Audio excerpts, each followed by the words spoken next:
तो आप लोग जो है सामाजिक विज्ञान का पेपर देख देख के थक चुके होंगे। या आप लोगों को रियल पेपर नहीं मिल रहे। तो रियल पेपर आप लोगों को मिलने वाले ही नहीं है। बहुत सारे यूट्यूबरों ने बता दिया होगा। मैं पहले ही बता देता हूँ। ये जो मैंने सैम्पल पेपर लाया हूँ ये पिछले साल का है। इससे आप लोगों का 60% आएगा। बाकी मैं 40% आप लोगों को इम्पोर्टेंट क्वेश्चन करा दूंगा, जैसे मैंने मैथ के पेपर में कराए थे। जिन बच्चों ने मेरे मैथ का पेपर के इम्पोर्टेंट क्वेश्चन देखे होंगे उन लोगों को पता होगा कि कितना ज़्यादा मैथ किया था। अब इसमें सही विकल्प का चयन करना है हमें कि कर्क रेखा निम्न में से किस राज्य से गुजरती है। आपको इन पर ध्यान मत देना है। ये मैंने एक बच्चे से पेपर लिया था। मैंने बोला, मेरा स्टूडेंट था, मैंने बोला उसको कि आप मुझे पेपर दे दो अर्धवार्षिक का पिछले ईयर का। तो दे दिया था उसने। फिर उसने वो यहाँ पे ऐसे टिक लगा के रखे थे पर गलत थे वो। मैं बता देता हूँ। कर्क रेखा जो है मध्य प्रदेश से गुजरती है। हिमालय की सबसे ऊंची चोटी कौन सी है? वो है माउंट एवरेस्ट। कॉमन सा क्वेश्चन है। प्राथमिक क्रियाकलापों में से निम्न में से क्या शामिल है? संचार शामिल है, खनन शामिल नहीं है। कृषि, खनन, पशुपालन ये प्रथम क्रियाकलापों में शामिल है। संचार शामिल नहीं है क्योंकि बस नहीं चलाता है कोई पहले। तो सबसे पहले अब आ जाते हैं भारत का संविधान किस तिथि को लागू हुआ था। भारत का संविधान 26 जनवरी 1950 को हुआ था। और वॉटसन से नेपोलियन की हार कब हुई थी? 1815 में हुई थी नेपोलियन से उसकी हार। तो अब आप लोगों को पता चल गए होंगे। अब रिक्त स्थान की पूर्ति करनी है। तो अब फ्रांसीसी क्रांति कब हुई थी? 14 जुलाई को। 14 जुलाई 1789 में वो जो फ्रांसीसी क्रांति की शुरुआत हुई थी। और भारतीय संविधान का निर्माण किसने करवाया था? तो ये था भीमराव अंबेडकर। डॉक्टर भीमराव अंबेडकर ने करवाया था। भीमराव, आप लिख सकते हैं भीमराव अंबेडकर की आप लोगों को स्पेलिंग आती होगी।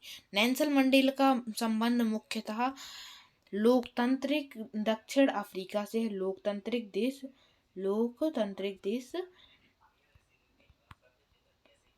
दक्षिण अफ्रीका से है। अब सही जोड़ियां बनानी है मुझे यहाँ पे। तो भैसंक घाटी, तृतीय क्षेत्र, प्रधानमंत्री ग्रामीण योजना, पंचवर्षीय योजना, ये वाला पार्ट जो आप लोगों को बहुत आएगा। और प्रथम विश्व युद्ध की स्थापना ये होगी। प्रधानमंत्री ये ग्रामीण योजना सन 2008 में हुई थी। और भ्रम घाटी जो है वो ताप्ती नदी से निकलती है और ये व्यापार के लिए यूज किया जाता है। तो मैं बता दूं आप लोगों को क्लियरली, इससे कर देता हूँ, इससे। हाँ, तो ये जो ब्रह्म घाटी है ताप्ती के लिए है, ये व्यापार के लिए है। प्रधानमंत्री की ऋण योजना ये 2002 में हुई थी। प्रथम पंचवर्षीय योजना इस दिन हुई थी। और प्रथम विश्व युद्ध इस तारीख को प्रारंभ हुआ था। अब भारत का एकमात्र कौन से ज्वालामुखी है जो कौन सी द्वीप पर है? तो ये बेरान द्वीप पर स्थित है। अब ग्रामीण क्षेत्र का मुख्यतः कौन सी बेरोजगारी शामिल है? तो ये मौसमी बेरोजगारी जो है ग्रामीणों में मुख्यतः शामिल है। रंग भेद के खिलाफ संघर्ष किस देश में हुआ था? ये मुख्यतः रंग भेद के खिलाफ संघर्ष दक्षिण अफ्रीका में हुआ था। मैं आपका सब लोगों को आंसर भी बताते जा रहा हूँ। सॉरी, नेपोलियन बोनापार्ट का, सॉरी गाइस ये मिसप्रिंट हो गया था। साल 1804 में खुद को कहाँ का राजा घोषित कर दिया था? ये उसने फ्रांस का उसने खुद को राजा घोषित कर दिया था 1804 में।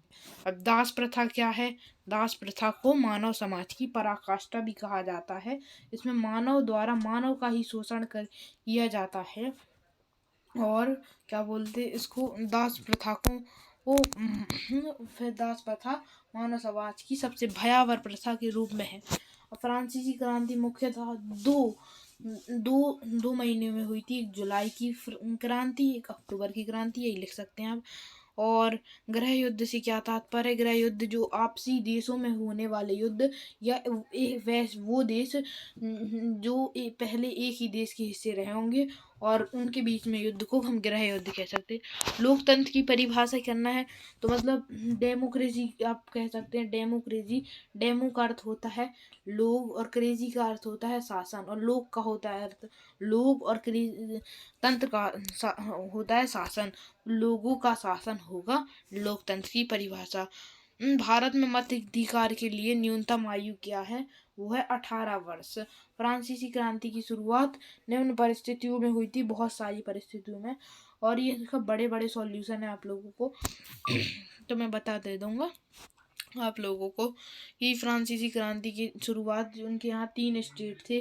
प्रथम स्टेट, द्वितीय स्टेट, तृतीय स्टेट। प्रथम में चर्च वाले लोग आते थे और द्वितीय में वो वाले राजा के परिवारजन आते थे, और ये तृतीय लोग में व्यापारी मजदूर लोग आते थे। इन दोनों को टैक्स देने की ज़रूरत नहीं पड़ती थी, इनको सभी कर देने पड़ते थे। इसलिए ये विद्रोह की आग हो गई इनके अंदर और इन्होंने फ्रांसीसी क्रांति की शुरुआत की। अब इनमें से हमें बांगर और खादर में अंतर बताने हैं। बांगर जो है ये पुरानी जलोढ़ मिट्टी की बनी होती है और खादर जो है नई जलोढ़ मिट्टी की बनी। बांगर में बाढ़, नई मिट्टी बहुत कम आती है, और खादर में और प्रतिवर्ष बाढ़ के कारण नई मिट्टी आती है। पूर्वी घाटी और पश्चिमी घाटी में हमें अंतर बताने हैं। पूर्वी घाटी ही वो होती है तो इसका प्रॉपर सॉल्यूशन आप लोगों को मेरे टेलीग्राम चैनल में मिल जाएगा।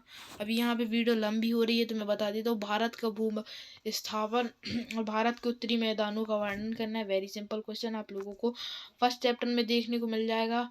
और अब आ जाते हैं 18वीं सदी में फ्रांसीसी समाज की दशा कैसी थी, अच्छी तो नहीं थी। तो आप लोगों को भारत संविधान का प्रस्ताव प्रथम बिंदु तो ये बताना है। और स्वतंत्र बेरोजगारी क्या है, बेरोजगारी के विभिन्न प्रकार बताने हैं।